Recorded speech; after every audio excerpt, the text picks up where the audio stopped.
नमस्कार,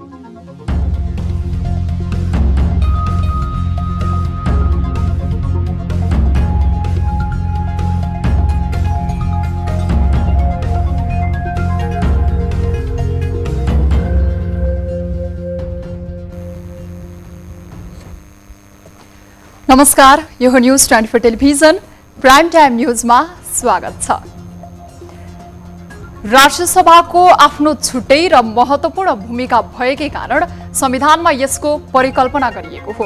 प्रतिनिधि सभा विघटनपछि पनि यसको अस्तित्व र भूमिका रहने जानकारहरू बताउँछन्। प्रतिनिधि सभा विघटनपछि अस्तित्वविहीन जस्तै बनेको राष्ट्रिय सभाको बैठक आह्वान भएसँगै अब यसले कस्तो भूमिका खेल्छ चासो बढेको छ। अदालतले निरन्तर निर्णयहरू खारेज गरे पनि सरकारको सक्रियता भने घटेको छैन। ओली सरकारले संवैधानिक निकायहरूमा नियुक्तिलाई निरन्तरता दिनुको साथै मन्त्रीहरूको जिम्मेवारी पनि बाँडफाँड गरेको छ। प्रतिनिधि सभा विघटन विरुद्धको सुनवाई सर्वोच्च अदालतमा चलिरहेको छ। अदालतभित्र विपक्षी गठबन्धनतर्फका कानुन व्यवसायीहरूले सरकार र राष्ट्रपतिको कदम असंवैधानिक रहेको तर्क गरिरहँदा अदालत बाहिर पनि विपक्षी गठबन्धन मोर्चा बन्दी गर्दै प्रधानमन्त्री र राष्ट्रपतिमाथि खनिएका छन्। कोरोना संक्रमणको जोखिमको बीच खोपको खेल पनि कायमै छ। सरकार आश्वासन दिएको दिएै छ र कोभिसिल्ड मार्फत पहिलो डोज लिएकाहरूले दोस्रो डोज कहिले पाउने अझै निश्चित हुन सकेको छैन। अब खोपलाई लिएर विभिन्न भ्रामक कुराहरू पनि फैलिँदै गएको हुनाले डब्ल्युएचओले सचेत गराएको छ। यो सँगसँगै स्पोर्ट्स र इन्टरनेसनल न्यूज पनि आजको बुलेटिनमा महत्त्वका साथ समेटेका छौँ। अब प्राइम टाइम न्यूजका हेडलाइन्स। राष्ट्रपति विद्यादेवी भण्डारीद्वारा राष्ट्रसभाको अधिवेशन आह्वान। संसदकै माथिल्लो सदन राष्ट्रसभाको बैठक असार 17 गते बस्ने।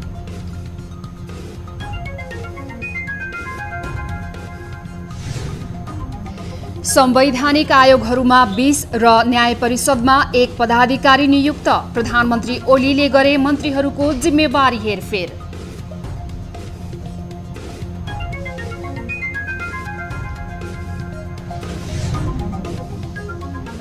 प्रतिनिधि सभा विघटन विरुद्धको मुद्दामा सुनवाई निरन्तर। प्रधानमन्त्रीले लेखेको चिठी नहेरी राष्ट्रपतिले लालमोहर लगाएको भन्दै रिट निवेदकद्वारा आलोचना।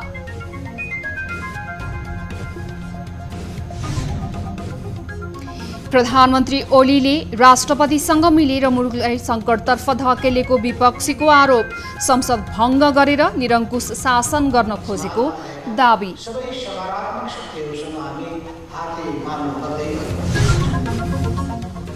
र कोरोना विरुद्ध भेरोसेल खोपको दोस्रो मात्रा असार 22 देखि दिने तयारी।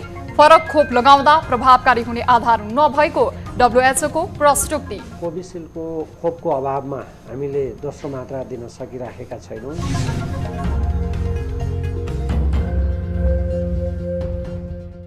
हामी निरन्तर न्यूजमा छौँ। राष्ट्रपति विद्यादेवी भण्डारीले राष्ट्रसभाको अधिवेशन आह्वान गर्नुभएको छ।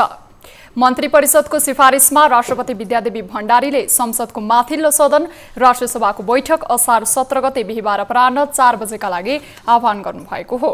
सरकारले असार 10 गते राष्ट्रपति भण्डारी समक्ष सिफारिस गर्ने निर्णय गरेको थियो। राष्ट्रसभाको 7औं अधिवेशन गत पुस 26 गते अन्त्य भएको थियो। 6 महिनाभित्र अर्को अधिवेशन बोलाउनै पर्ने संवैधानिक बाध्यता छ। जेठ 7 गते प्रतिनिधि सभा दोस्रो पटक विघटन भएको हो। हाल नेपालमा संघीय संसद 2 सदनात्मक छ। प्रतिनिधि सभा विघटनपछि अर्को सभा राष्ट्रिय सभा अस्तित्वमा भने देखिएको छैन। राष्ट्रपति विद्यादेवी भण्डारीले बिहीबार 11 संवैधानिक आयोगमा सिफारिस भएका 20 जनालाई नियुक्त गर्नुभएको छ। संवैधानिक परिषदले वैशाख 27 गते सिफारिस गरेका उनीहरूलाई नियुक्त गरिएको हो। लोकसेवा आयोग, अख्तियार दुरुपयोग अनुसन्धान आयोग, निर्वाचन आयोग, महिला आयोग, राष्ट्रिय समावेशी आयोग, राष्ट्रिय प्राकृतिक स्रोत तथा वित्त आयोग, राष्ट्रिय दलित आयोग, आदिवासी जनजाति, मधेसी, थारू र मुस्लिम आयोगमा पदाधिकारी नियुक्त भएका छन्। संविधानको व्यवस्था अनुसार संसदीय सुनवाईको प्रक्रियाबाट अनुमोदन हुनुपर्ने नियुक्तिहरू प्रतिनिधि सभा विघटन भएका कारण स्वतः अगाडि बढेको हो। नियुक्त गरिएका आयोगमध्ये लोकसेवा आयोगको अध्यक्षमा माधव प्रसाद रेग्मी, राष्ट्रिय समावेशी आयोगको अध्यक्षमा रामकृष्ण तिमल सिन्हा, न्याय परिषदको सदस्यमा वरिष्ठ अधिवक्ता रामप्रसाद भण्डारी लगायत छन्।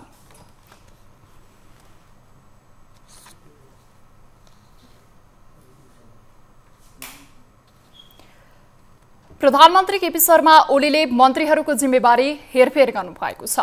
सर्वोच्च अदालतले 20 जना मन्त्रीलाई पदमुक्त गरेपछि रिक्त रहेका मन्त्रालयमा प्रधानमन्त्रीले मन्त्रीहरूको जिम्मेवारी हेरफेर गर्नुभएको हो। उहाँले आफूसँग रक्षा र परराष्ट्र मन्त्रालय राख्नु भएको छ। त्यस्तै प्रधानमन्त्री ओलीले उपप्रधान एवं अर्थमन्त्री विष्णु पौडेललाई थप 3 वटा मन्त्रालयको जिम्मेवारी दिनुभएको छ। पौडेलले अर्थसहित गृह, ऊर्जा र उद्योग मन्त्रालयको जिम्मेवारी पाउनु भएको छ। शिक्षा मन्त्री कृष्ण गोपाल श्रेष्ठलाई स्वास्थ्य, वन र युवा तथा खेलकुद मन्त्रालयको जिम्मेवारी दिएको छ। भौतिक पूर्वाधार मन्त्री वसन्त नेङमाङलाई कृषि, खानेपानी, सञ्चार र शहरी विकास मन्त्रालयको जिम्मेवारी दिएको छ। प्रतिनिधि सभा विघटनको मुद्दामा रिट निवेदक शेरबहादुर देउवा पक्षले बिहिबार पनि राष्ट्रपति विद्यादेवी भण्डारीमाथि प्रश्न उठाएका छन्। बहसका क्रममा उनीहरूले प्रधानमन्त्रीले लेखेको चिठी नहेरी राष्ट्रपतिले लालमोहर लगाउने काम गरेको भन्दै राष्ट्रपतिको चर्को आलोचना गरेका छन्। एक रिपोर्ट। प्रतिनिधि सभा पुनर्स्थापना र परामादेश मार्फत देउबालाई प्रधानमन्त्री बनाउने गरी आदेशको माग गर्दै दायर रिटमा बिहिबार पनि सर्वोच्च अदालतमा बहस भयो। वरिष्ठ अधिवक्ता रमण श्रेष्ठले बहस सुरु गर्दै राष्ट्रपति कार्यालय र प्रधानमन्त्रीले दिएको लिखित जवाफको विषयमा कडा टिप्पणी गरे। राष्ट्रपतिले गरेको काम न्यायिक निरूपणको विषय होइन भन्नु राजतन्त्रकालीन मानसिकता भएको भन्दै उनले राष्ट्रपतिको विषयमा अदालतमा प्रश्न उठाउन मिल्ने बताए। श्रेष्ठले संविधानको धारा 76 को 5 सरकार दिएर संसद जोगाउने ब्रह्मास्त्र भएको भन्दै सांसदहरूले स्वतन्त्र रूपमा सरकार बनाएर संसद जोगाउन सक्ने दावी गरे।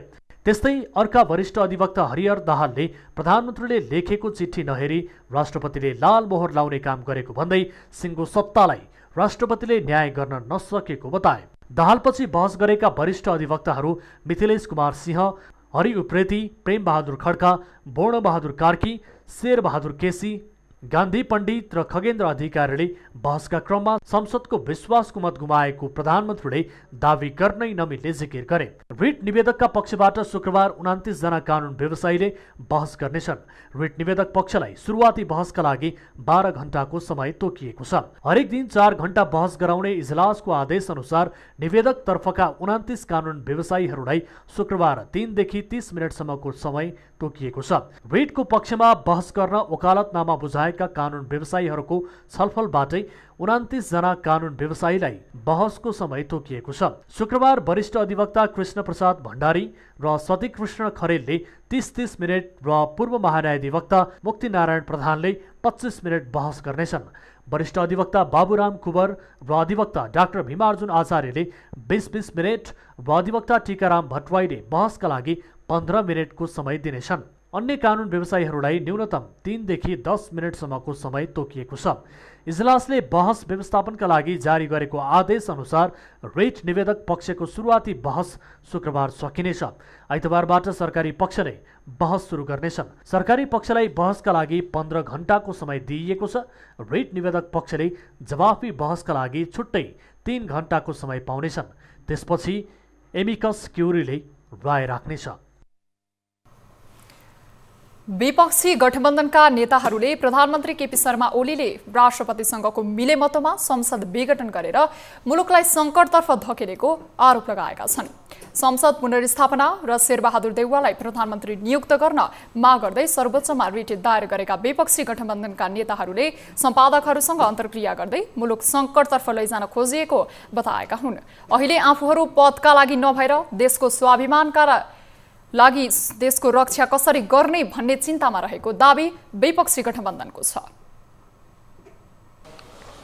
नेपालको संविधान, लोकतन्त्र, संसदको रक्षा तथा जनतालाई महामारी व प्राकृतिक विपत्तिबाट जोगाउने उद्देश्यका साथ 5 राजनीतिक दलहरूको संयुक्त मोर्चाका साथ अग्रसर छौँ। देशको स्वाभिमानको रक्षा गर्ने, राष्ट्रिय हितको रक्षा गर्ने हाम्रो चिन्ता र सरोकार त्यहाँ छ। हामी कोर्स करेक्सन गर्न चाहिरहेका छौँ। केपी ओलीले राइटिस्ट कोर्समा निस्काउँदै हुन्छ। हामी त्यसलाई पोजिटिभ डिरेक्सनमा लानु खोजिरहेका छौँ। देशमा रहेका समाजमा रहेका सबै सकारात्मक शक्तिहरूसँग हामी हाते मार्नु गर्दै अघि बढ्न चाहन्छौँ। लोकतन्त्र, प्रेस स्वतन्त्रता र संविधानमा माथि विश्वास छैन। उनीले यी सबैलाई समाप्त पारेर निरङ्कुश र स्वेच्छाचारी शासन चलाउन चाहन्छन्। नेपालमा तत्कालीन राजाहरूले संसद भङ्ग गरेर निरङ्कुश शासन गर्न खोजेको तर त्यो पूरा नभएको भन्दै अहिले केपी शर्मा ओली समेत त्यही बाटोमा अघि बढ्न खोजेको उनीहरूको आरोप छ। हामी निरन्तर न्यूजमा छौं।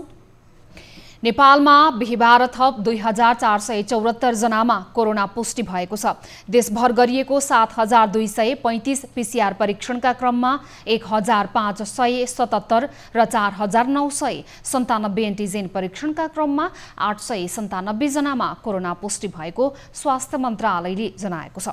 यो सँगै नेपालमा कोरोना संक्रमितको संख्या 6,59,365 पुगेको छ। त्यस्तै कोरोनाका कारण थप 24 जनाको मृत्यु भएको छ। नेपालमा हालसम्म कोरोनाका कारण 8,918 संक्रमित छन्। त्यस्तै थप 2,518 संक्रमित निको हुँदा हालसम्म नेपालमा 5,70,958 जना निको हुनेको संख्या पुगेको छ। हाल नेपालमा 49,555 संक्रमित आइसोलेसन र 388 जना क्वारेन्टिनमा रहेका छन्। नेपालमा हालसम्म 33,02,749 पीसीआर र 1,61,542 वटा एन्टिजेन गरिएको मन्त्रालयले जनाएको छ।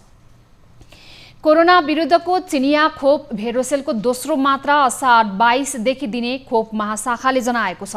कोभिसिल्डको दोस्रो मात्रा कुरेका 13.5 लाखले भने तत्काल दोस्रो मात्रा नपाउने भएका छन्। यद्यपि अक्सफोर्ड एस्ट्राजेनेकाले विकास गरेको कोभिसिल्डकै फर्मुला भएको खोप उत्पादक 5 भन्दा बढी मुलुकसँग खोप खरिदको प्रयास जारी रहेको महाशाखाले आश्वासन दिएको छ।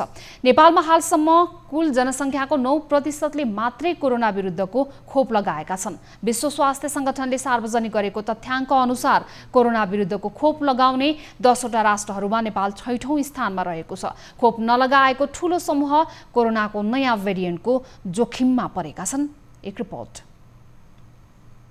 अहिलेसम्म नेपालमा 25,81,000ले पहिलो मात्रा र 7 लाख बढीले दोस्रो मात्रा कोरोना विरुद्धको खोप लगाएका छन्। चीन सरकारले अनुदानमा दिएको भेरोसिल खोप बाहेक अहिले नेपाल सरकारसँग अरू कुनै खोप छैन।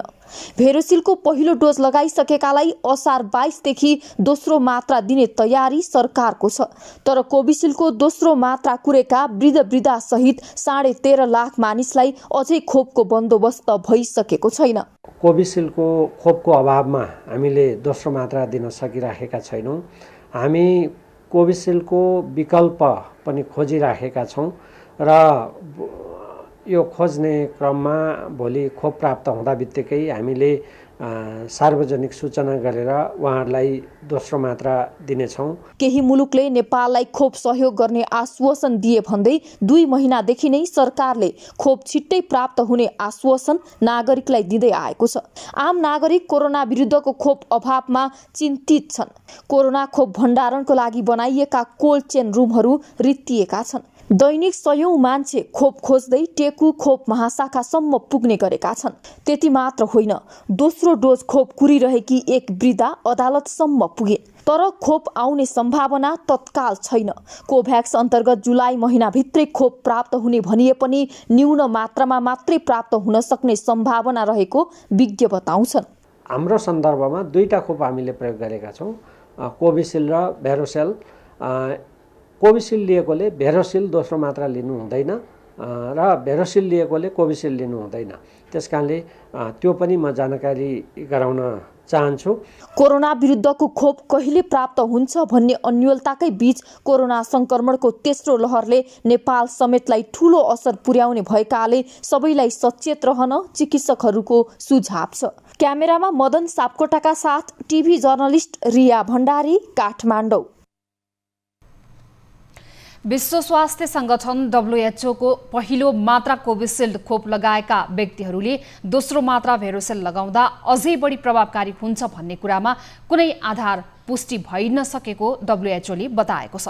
WHO ले बिहिबार एक प्रेस विज्ञप्ति जारी गर्दै यस विषयमा अनुसन्धान भइरहेको भन्दै गलत सूचनाले जनताको स्वास्थ्यमा गम्भीर परिणाम निम्त्याउने बताएको छ। दुई भिन्न किसिमको खोप लगाउँदाको प्रभावकारिता बारे सीमित तथ्याङ्कहरू मात्रै उपलब्ध छन्। भिन्न किसिमका खोपको प्रयोग र प्रभावकारिताका विषयमा अध्ययनहरू भइरहेका छन्। एस्ट्राजेनेका कोभिसिल्ड खोपको साटो दोस्रो मात्रामा भेरोसेल खोप लगाउन मिल्छ भन्ने निष्कर्षमा पुग्नका लागि पर्याप्त वैज्ञानिक प्रमाण आवश्यक छ, विज्ञप्तिमा भनिएको छ।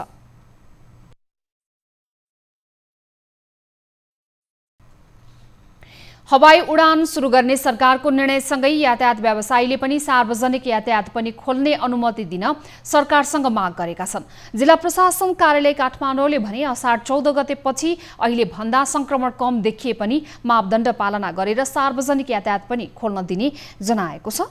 एक रिपोर्ट।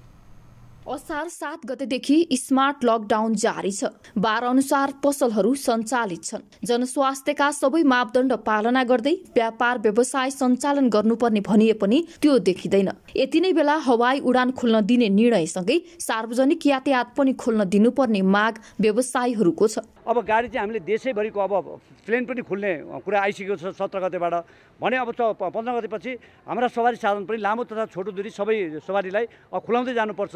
यातायात मजदुरहरू पनि रोगले भन्दा भोकले नै मर्ने अवस्था आएको भन्दै 14 गतेपछि यातायात खोल्ने तयारीमा छ। कि मजदुरलाई राहत चाहियो कि खाना दिन पर्यो, अहिले रोगले भन्दा भोकले मर्ने अवस्था भयो कि काम गरेर खाना दिनु पर्यो भन्यौँ र त्यसमा चाहिँ अब कोरोना भ्याक्सिनको पहिलो प्रायोरिटीमा फ्रन्ट लाइनमा चाहिँ यातायात मजदुरलाई राख्न पर्यो भनेर भन्यौँ। त्यो चाहिँ अब माग सम्बोधन हुनेवाला छ। जिल्ला प्रशासन कार्यालय काठमाडौँले संक्रमणको दर घट्दै गए 14 गतेपछि सार्वजनिक यातायात लगायत अन्य क्षेत्र पनि खोल्दै जाने जनाएको छ। सार्वजनिक यातायात सञ्चालन गर्ने सम्बन्धमा चाहिँ अब यो 4 दिन 5 दिनको डाटा हेरेर हामीले त्यसपछि बसेर निर्णय गर्ने भन्ने हिसाबले नै आज एउटा छलफलहरू भएको छ।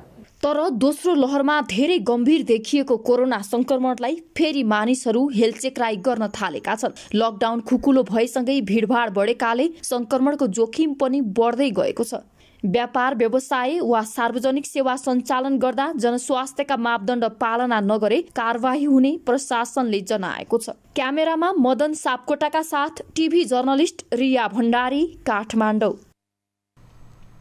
हामीसँग न्युजहरू अझै बाँकी छन्। समय हो लाइफ बोय हात धुने ब्रेकको।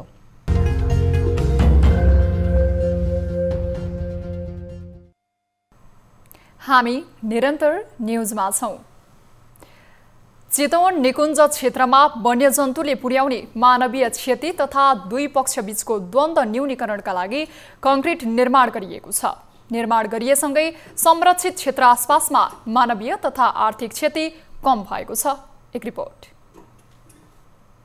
चितवन राष्ट्रिय निकुञ्जका मध्यवर्ती आसपासमा बसोबास गर्ने जनताले लगाएको बालीमा वर्षेनी जंगली जनावरले क्षति पुर्याउने गरेकोमा वाल निर्माणसँगै जनावर मानव बस्तीमा आउनबाट रोकिएका छन्। कङ्क्रिट वालले बाली नालीमा हुने गरेको क्षति न्यूनीकरणसँगै वन्यजन्तु चोरी निकासीका घटनामा पनि कमी आएको स्थानीय बताउँछन्। समाजलाई यो जंगली जनावरहरूले हाम्रो यो बस्तीको यो बाली नालीहरू नाश गरेको थियो, नाशबाट अहिले नियन्त्रण हुन्छ। अनि त्यहाँबाट जङ्गलमा चोरी सिकारी नियन्त्रण हुन्छ। क्षतिको लागि अब जसुकै भन्ने बाँदरलाई रोकेर रोकिन्न। हेर्नुहोस् अब हात्ती गैँडाहरू बनेलहरू चितलहरूले खाने यान त्यान भनेको यति वाल उठाउँदा हामीलाई यति सिद्धान्त काम हाम्रो यति बनेछ कि भने हामीलाई एकदम सूचना र आफ्नो मनमा आत्मा एकदम हामीलाई खुसीमा छौँ हामी। पूर्वी चितवनमा राप्ती नगरपालिकाको लोथरदेखि सौराहासम्म करिब 22 किलोमिटर वाल लगाउनु पर्ने भए पनि पहिलो चरणमा 13.2 किलोमिटर वाल निर्माणाधीन अवस्थामा छ। हालसम्म 9 किलोमिटर 6 फुट अग्लो कङ्क्रिट वाल निर्माण भइसकेको छ। पहिला यहाँ यो कङ्क्रिट वाल निर्माण नगर्दाखेरि यहाँका चाहिँ यो क्षेत्रका किसानहरूको यति दुःख थियो, यति पीडामा हुनुहुन्थ्यो। धेरै मेहनत गरेर, श्रम गरेर, दुःख गरेर उत्पादन गर्न लागेको अन्न बालीहरू सबै नष्ट पारिदिने। चालू आर्थिक वर्ष 2074-75 वन्यजन्तुको आक्रमणबाट 5 जनाको मृत्यु तथा 32 जना घाइते भएका थिए। त्यस्तै आर्थिक वर्ष 2076-77 वन्यजन्तुको आक्रमणबाट मृत्यु हुनेको संख्या 9 तथा घाइतेको संख्या 34 रहेको थियो। बालीनाली क्षतिको तथ्याङ्क हेर्दा गत वर्ष मात्रै 296 जना किसानले क्षतिपूर्ति माग गरेको कृषि ज्ञान केन्द्र चितवनले जनाएको छ। गत वर्षको तथ्याङ्कले पनि 296 जना किसानहरू यसरी चाहिँ हाम्रो बाली नष्ट गरिदियो, हामीलाई क्षतिपूर्तिको लागि सिफारिस उपलब्ध गराइ पाऊँ भनेर आउनुभएको अवस्था छ। यी त प्रतिनिधि पात्र मात्रै हुन् जसले यो व्यवस्थाबारे थाहा छ र निकुञ्ज प्रशासनबाट केही न केही राहत पाइन्छ कृषि ज्ञान केन्द्रले सिफारिस गरेपछि भन्ने सवालमा चाहिँ त्यति सूचना भएका केही सीमित किसानहरू मात्रै आउनुहुन्छ। बागमती प्रदेश सरकारको 15 करोड लागतमा पहिलो चरणमा खैरहनी र राप्तीमा कङ्क्रिट वाल निर्माण गरिएको र दोस्रो चरणमा माडी र मेघौली क्षेत्रमा कङ्क्रिट वाल निर्माण गरिनेछ। यो पर्खालले जनताले लगाएको बाली सुरक्षित हुने, जनताको घरहरू पनि सुरक्षित हुने र तपाईँको चाहिँ वन्यजन्तुहरू आफ्नो ठाउँमा वन जङ्गलमा बस्ने, मानव जातिहरू चाहिँ सुरक्षित ढङ्गले आफ्नो घरमा बस्ने र आफ्नो वासस्थानमा घरमा सुरक्षित अनुभूत गरेर बसेर आफ्नो बाली संरक्षण गरेर आफ्नो पेसामा कृषि पेसामा लाग्न सक्ने वातावरण सिर्जना होस् भनेर यो अभियान हामीले सुरु गरेको छौँ। चितवन राष्ट्रिय निकुञ्जबाट जनावर सजिलै मध्यवर्ती क्षेत्रमा प्रवेश गर्ने तथा मानव बस्तीमा क्षति पुर्याउने गरेका थिए। निकुञ्जका जनावर बस्तीमा प्रवेश रोक्नका लागि सबैभन्दा प्रभावकारी मानिने आरसीसी पर्खाल निर्माण गरिएसँगै केही कमी आएको छ। न्युज 24 टेलिभिजनका लागि चितवनबाट टिभी जर्नलिस्ट केदार शर्माको रिपोर्ट। देशभरका 753वटा स्थानीय तहमध्ये 32 नगरपालिका र 46वटा गाउँपालिकाहरूले आगामी आर्थिक वर्ष 2078-79 को वार्षिक बजेट प्रस्तुत गर्न सकेनन्। गत वर्ष पनि 151 स्थानीय तहले निर्धारित समयमा बजेट प्रस्तुत गर्न सकेका थिएनन्। यद्यपि संवैधानिक व्यवस्था अनुसार असार 10 गते नै देशभरका 7वटै प्रदेशका 753वटै स्थानीय तहले बजेट प्रस्तुत गर्ने व्यवस्था छ। एक रिपोर्ट। बिहिबार देशभरका 753 स्थानीय तहमध्ये 32 नगरपालिका र 46वटा स्थानीय तहले आगामी आर्थिक वर्ष 2078-79 को वार्षिक बजेट प्रस्तुत गर्न सकेनन्। स्थानीय तहमा भएको राजनीतिक विवाद, कोरोना महामारी र कतिपय पालिकाहरूमा कार्यकारी प्रशासकीय अधिकृत र प्रमुखहरूको अनुपस्थिति र आन्तरिक विवादको कारणले वार्षिक बजेट समेत प्रस्तुत हुन सकेन। मनाङका 4वटै गाउँपालिकाले यो वर्ष बाढी पहिरोको कारण वार्षिक बजेट पेश गर्न सकेनन् भने सिन्धुपाल्चोकका 3वटा गाउँपालिकाले पनि बाढी पहिरोको कारण बजेट ल्याउन सकेनन्। त्यसैगरी प्रदेशका 4वटा गाउँपालिकाहरूका अध्यक्षहरू नै कोभिडबाट संक्रमित हुँदा बजेट आउन सकेन। प्रदेश नम्बर 2 मा आन्तरिक द्वन्द्व, राजनीतिक विवाद र प्रशासकीय अधिकृतको उपस्थिति नभएको कारण बजेट आउन सकेन। त्यसैगरी कर्णाली प्रदेशका 9वटा गाउँपालिकाहरू सम्पर्कमा आउन नसकेको गाउँपालिका महासंघले जनाएको छ। गत आर्थिक वर्षमा पनि 151 स्थानीय सरकारले असार 10 गते निर्धारित समयभित्र बजेट प्रस्तुत गर्न सकेका थिएनन्।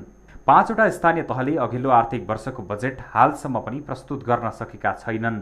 संघीय मामिला तथा सामान्य प्रशासन मन्त्रालयका अनुसार कतिपय पालिकाहरूले नयाँ आर्थिक वर्ष सुरु हुँदा पनि बजेट प्रस्तुत गर्न सक्दैनन्। नेपालमा संघीय राजनीतिक व्यवस्था सुरु भएपछि अहिले देशभरका 7 प्रदेशमा 460 गाउँपालिका, 293 नगरपालिका, 11 उपमहानगरपालिका र 6 महानगरपालिका छन्। प्रदेश 2 मा सबैभन्दा बढी राजनीतिक विवाद र आन्तरिक द्वन्द्वको कारण स्थानीय तहले बजेट प्रस्तुत गर्न सकेनन्। स्थानीय तहको बजेटमा पुँजीगत खर्च संघीय र प्रदेश सरकारको भन्दा बढी रहेको संघीय मामिला तथा सामान्य प्रशासन मन्त्रालयले जनाएको छ। यो वर्ष पनि करिब 80वटा गाउँपालिकाहरूमा बाढी पहिरो, कोभिडको महामारी र आन्तरिक कलहको कारण वार्षिक बजेट पेश हुन सकेन। देशभरका 293वटा नगरपालिकाहरूमध्ये यसपटक 32वटा नगरपालिकाले वार्षिक कार्यक्रम समेत पेश गर्न सकेनन्। प्रदेश 2 का 24वटा नगरपालिकाहरूले आन्तरिक कलह र विवादको कारण वार्षिक कार्यक्रम ल्याउन सकेनन्। केही नगरपालिकाहरूले भने तयारी पूरा नगरेको कारण पनि बजेट पेश हुन सकेन। केही नगरपालिकाहरूले सहमतिमा बजेट ल्याउने प्रयास गरेका छन्। संवैधानिक व्यवस्था अनुरूप देशभरका सबै स्थानीय सरकारहरूले असार 10 गते नयाँ कार्यक्रम र योजना अनुसारको बजेट पेश गर्नुपर्ने हुन्छ। स्थानीय सरकारबाट जनता प्रत्यक्ष लाभान्वित हुने परिकल्पना अनुसार 753 स्थानीय सरकारको गठन भएको हो, तर अझै पनि जनताको आशा र भरोसाको केन्द्र भने बन्न सकेका छैनन्। न्युज 24 टेलिभिजनका लागि नवराज चालिसेको रिपोर्ट। कोरोना संक्रमण रोकथाम तथा नियन्त्रणका लागि गरिएको निषेधाज्ञामा उपभोक्ता संरक्षण ऐन विपरीतका गतिविधि गरी ठगी गर्ने 120 व्यवसायी फर्मलाई कारबाही गरिएको छ। वाणिज्य आपूर्ति तथा उपभोक्ता संरक्षण विभागले उपभोक्ता ठगी गर्ने ती फर्महरूलाई 16,81,000 रुपैयाँ जरिमाना गरेको छ। एक रिपोर्ट। वाणिज्य आपूर्ति तथा उपभोक्ता संरक्षण विभागले 243वटा व्यापारिक फर्महरूको अनुगमन गर्दा व्यवसायीले मापदण्ड विपरीत कारोबार गरेको भेटेपछि कारबाही गरेको हो। ती फर्महरूलाई 16,81,000 रुपैयाँ जरिवाना गरिएको छ।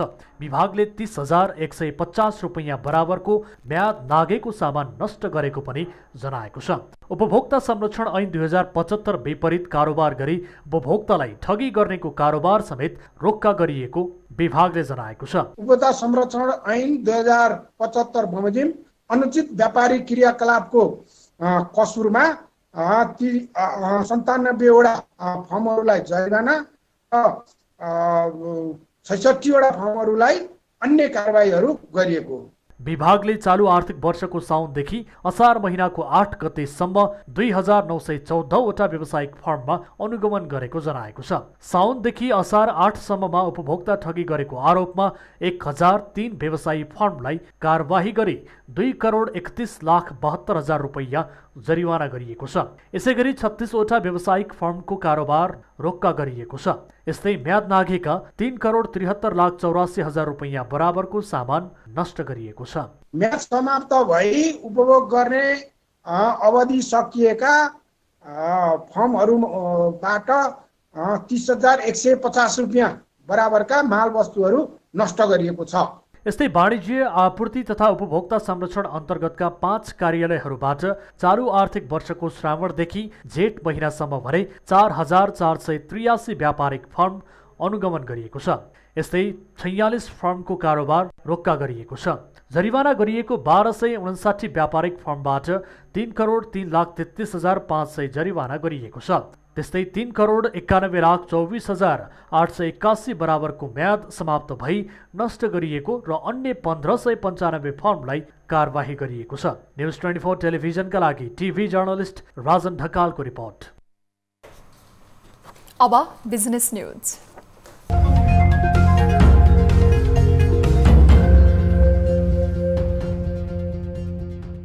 शेयर बजार परिसूचक नेप्से लगातार दोस्रो दिन पनि घटेको छ। होटल र जलविद्युत बाहेक अरू सबै समूहको शेयर ओह्रालो लागेपछि नेप्से बिहिबार 16.96 अङ्कले घटेर 2,843 बिन्दुमा झरेको हो।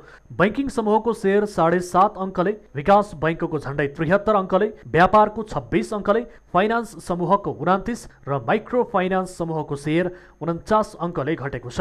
यस्तै जीवन बीमा समूहको शेयर 144 अङ्कले, निर्जीवन बीमा समूहको 177, उत्पादनको 41.5, अन्यको 30 र लगानी समूहको शेयर 109 अङ्कले घटेको छ। बिहिबार 219 कम्पनीका 1,32,00,000 किता शेयर 7 अर्ब 3 करोड रुपैयाँमा कारोबार भएका छन्।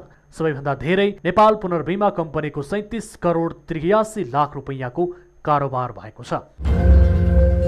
नेपाल धितोपत्र बोर्डले हाल दोस्रो बजारमा प्रारम्भिक कारोबार सत्र प्री ओपन सेसनमा कायम रहेको मूल्य घटबढको सीमालाई परिमार्जन गरेको छ। अहिले शेयर बजार खुल्नु अघि 10:30 बजेदेखि 10:45 सम्म प्री ओपन सेसन खुला हुन्छ।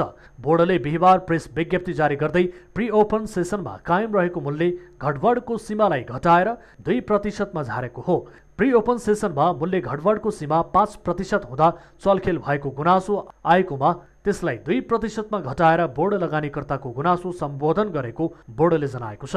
यसभन्दा अगाडि प्री ओपन सेसनमा कम्पनीको शेयर मूल्य 5% सम्म घटबढ हुन पाउने व्यवस्था थियो। प्रारम्भिक सत्रमा कारोबार भएको धितोपत्रको मूल्यमा भइरहेको अस्वाभाविक उतार चढावलाई व्यवस्थित गर्नुपर्ने देखिएकाले उक्त सत्रमा गरेको धितोपत्रको कारोबार मूल्य परिवर्तन सीमालाई घटाएको बोर्डले बताएको छ। अब शेयर मूल्य 10 पैसादेखि बढ्न वा घट्न सुरु हुनेछ।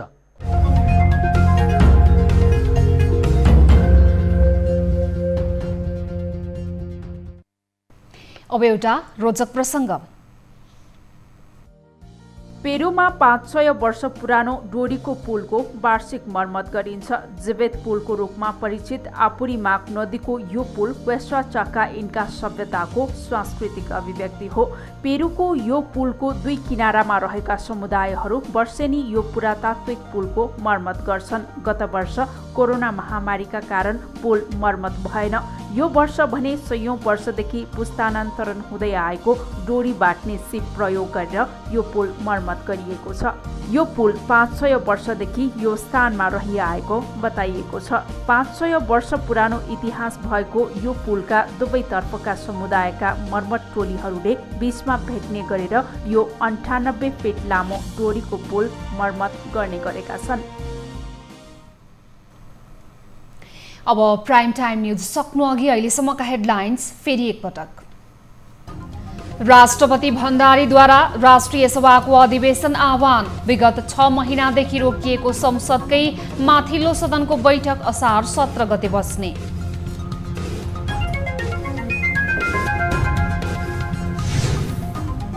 संवैधानिक आयोगहरूमा 20 र न्याय परिषदमा 1 पदाधिकारी नियुक्त। प्रधानमन्त्री ओलीले गरे मन्त्रीहरूको जिम्मेवारी हेरफेर।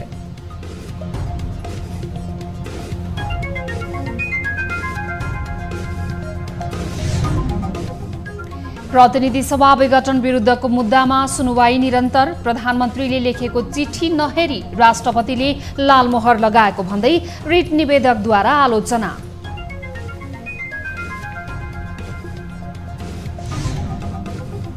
प्रधानमन्त्री ओलीले राष्ट्रपतिसँग मिलेर मुलुकलाई सङ्कटतर्फ धकेलेको विपक्षीको आरोप।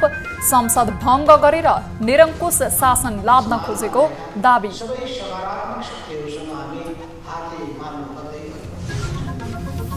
र कोरोना विरुद्ध भेरोसेल खोपको दोस्रो मात्रा असार 22 देखि दिने तयारी। फरक खोप लगाउँदा प्रभावकारी हुने आधार नभएको WHO को प्रश्नोक्ति। कोभिसिल्डको खोपको अभावमा हामीले दोस्रो मात्रा दिन सकिराखेका छैनौँ।